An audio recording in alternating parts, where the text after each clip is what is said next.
ঝাড়গ্রামে জমি জালিয়াতি 125 জনের জমি হাতিয়ে নিয়ে বিক্রি করে দেওয়ার অভিযোগ। নিউজ 18 বাংলার খবরের জেরে গ্রেফতার আরো এক। তবে জমি মালিকরা এখনো চিন্তায়।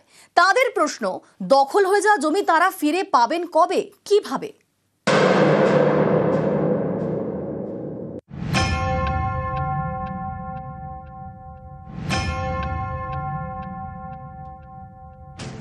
ঝাড়গ্রামের সাকরাইল, এখানকার বাকরায় বিঘার পর বিঘা জমি নিয়ে চাঞ্চল্যকর অভিযোগ। মালিকরা কিছু জানেনই না, অথচ তাদের জমি বিক্রি হয়ে গিয়েছে। অভিযোগ, ভুয়ো কাগজপত্র তৈরি করে প্রায় 125 জনের জমি হাতিয়ে নেওয়া হয়েছে। এরপর বিক্রি করে দেওয়া হয়েছে 3টি বেসরকারি কোম্পানিকে।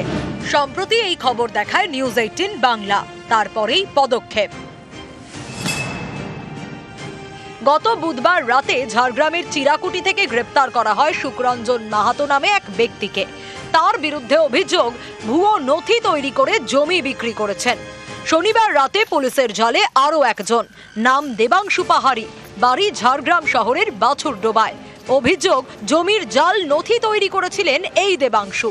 দুজনকে পুলিশ গ্রেপ্তার করলেও জমির মালিকরা চিন্তায়।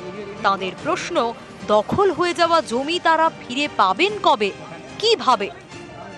কে কি করছে আমরা জানি না, কিন্তু আমাদের জমি চাই। প্রশাসনকে জানিয়েছি, মাত্র 2 জন অ্যারেস্ট হয়েছে, আর এখনো অবধি কিছু হয়নি।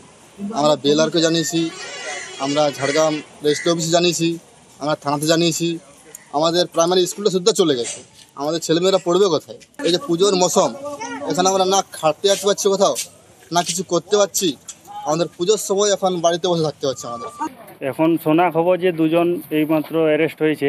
আমাদের অ্যারেস্ট নিয়ে তো আমাদের নাই, আমাদের মূল হচ্ছে আমাদের জমিটা যাতে ফেরত আসে। দুশ্চিন্তা বলতে রাতের ঘুম উড়ে যাচ্ছে, খাওয়া দাওয়া বন্ধ হয়ে যাচ্ছে। মানে কেউ ভাবতেও পারেনি যে কাগজপত্র সব নিজের নামে থাকাকালীন অন্য কেউ জমি বিক্রি করে দিচ্ছে, অথচ কেউ বুঝতেও পারছে না। ঝাড়গ্রামের সাকরাইলের বাকরায় বিঘার পর বিঘা জমি হাতানোর অভিযোগ। এও অভিযোগ, শুধু ব্যক্তি মালিকানার জমি নয়। জমি ফেরতের দাবিতে গত সোমবার জেলা ভূমি দপ্তর এবং জেলা শাসকের অফিসে বিক্ষোভ দেখানো হয়।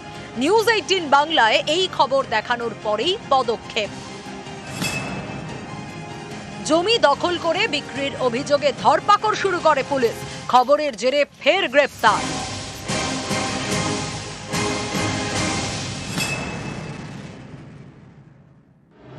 এখন কিন্তু আমরা ইনকোয়ারি করাচ্ছি পুরো ডিটেলসে। পুলিশ থেকেও স্পেশাল ইনভেস্টিগেশন টিম গঠন করা হয়েছে। পুরোদমে ইনভেস্টিগেশন চলছে এবং আশা করি মূল অভিযুক্তদের খুব তাড়াতাড়ি আমরা ধরে নিতে পারব। ঝাড়গ্রাম থেকে রাজু সিং, নিউজ 18 বাংলা।